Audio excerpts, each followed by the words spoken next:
Subscribe कीजिए बिन Nasir network को और हमारी फैमिली का हिस्सा बनिए। एक बार फिर हवेली के लाउंज में अदालत लग चुकी थी, मगर आज शहरियर बहुत बरहम था। मेरी गैर मौजूदगी में ये मेरी बीवी पर जुल्म करते हैं और आप कहते हैं मैं इससे माफी मांगूं। वो दादा की तरफ देखकर गुस्से से गरजा। दादा ने भी कुछ गुस्से से सोनिया को देखा, जिसके रोने का शुगल जारी था। तुम्हें क्या जरूरत थी ये सब करने की? इन्होंने कुछ गुस्से से सोनिया को डांटा। सोनिया ने भी गुस्से से अपना चेहरा उठाकर एक नजर दादा को देखा और एक नजर शहरियर को। जब बचपन से मैं उनकी मंगेतर हूँ तो फिर कैसे किसी और को वो मकाम दे दिया जो मेरा था? वो भी दबे दबे गुस्से से चलाई।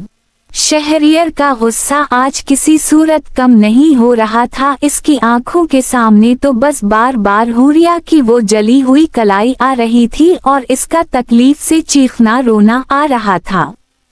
वो अब तक कमरे में बेहोश पड़ी थी।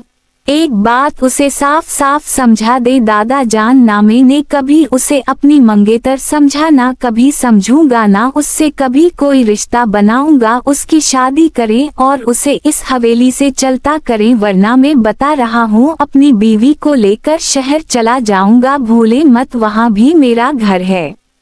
फिर संभाल लीजिएगा इस गाँव को भी और अपनी सरदारी को भी, क्योंकि मेरा नहीं ख्याल कि आपका कोई पोता इस काबिल है कि वो आपकी सरदारी संभाल सके और इस गांव की गद्दी को भी।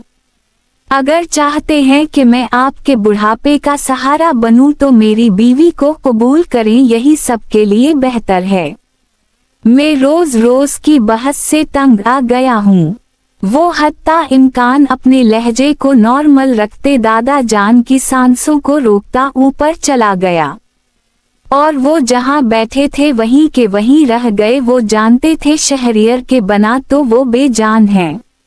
शहरियर की सूरत में इन्हें वो इस गांव का मुस्तकबिल नजर आता था। एक पोता वैसे ही मर गया था और वलीद इस काबिल नहीं था कि उसे गांव की सरदारी संभालने दी जाती। वो तो बस मौज मस्ती करने वाला बेजरर सा इंसान था। इसे जिम्मेदारी व की समझ बूझ नहीं थी। इन्होंने निहायत गुस्से भरी नजर सोनिया पर डाली, फिर एक नजर अपनी बहू पर डाली। इसका अच्छा रिश्ता तलाश करो और उसकी शादी करवा कर यहाँ से चलता करो। ये मेरी सारी उम्र के रियाजत को जाया करेगी। गुस्से से कहते उठे और अपने कमरे में गायब हो गए।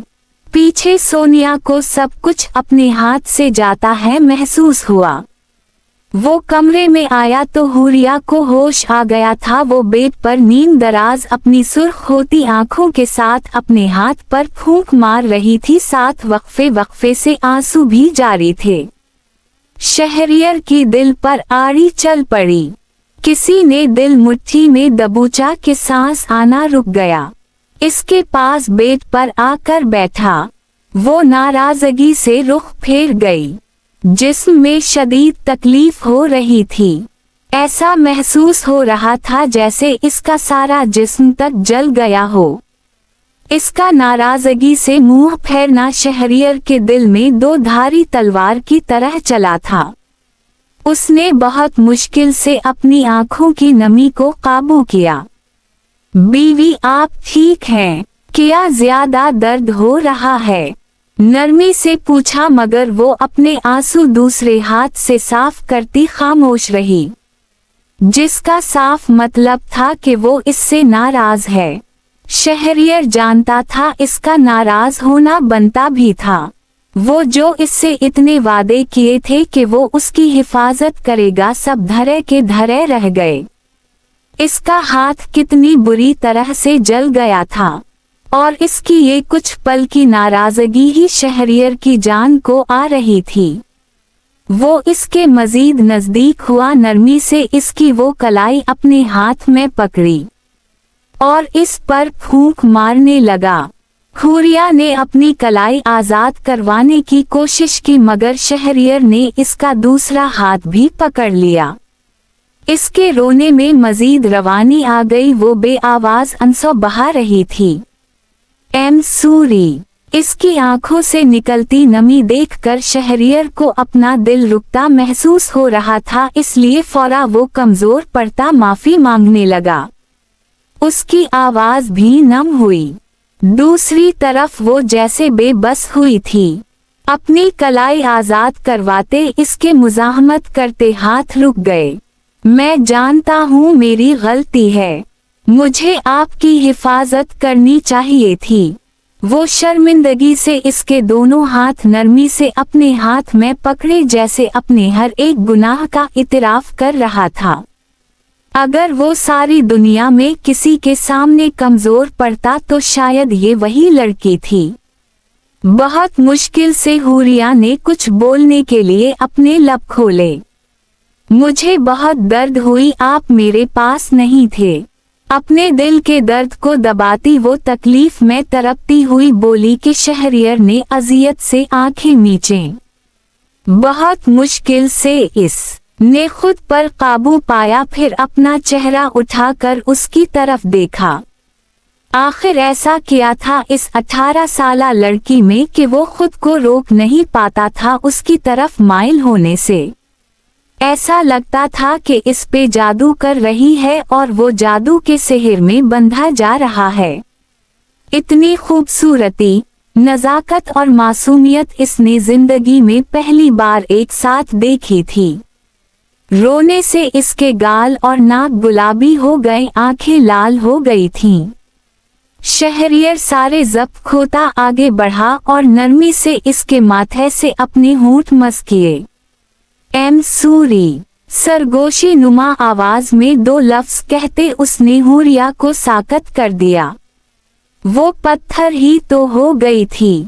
उनके निकाह को शायद 1 माह हो चुका था मगर ये पहली बार था जो शहरियर ने उसे इतना खास एहसास महसूस करवाया। इसे समझ नहीं आ रही थी इसके साथ क्या हो रहा है। समझ नहीं आ रही थी कि दिल में ज्यादा दर्द उठ रहा है या हाथ की कलाई में उसे बहुत सा रोना आ रहा था। फिर वो वाकई अपना चेहरा बाजू में छुपाए फूट फूट कर रो पड़ी और शहरियर को समझ न आई वो अपने हाथ के दर्द की वजह से रो रही थी या शहरियर ने अभी जो हरकत की वजह से। इसे रोता देखकर वो मजीद परेशान हो गया। बीवी, आई एम सूरी, आपको अच्छा नहीं लगा, आइंदा में ऐसा कुछ नहीं करूँगा। आप प्लीज रोएं मत, मेरे दिल में दर्द उठ रही है। उसका बाजू चेहरे से हटाकर आंसू साफ करते हुए वो अपनी हालत बताता बेबसी का शिकार हवा। हुरिया के बहते आंसू थम गए।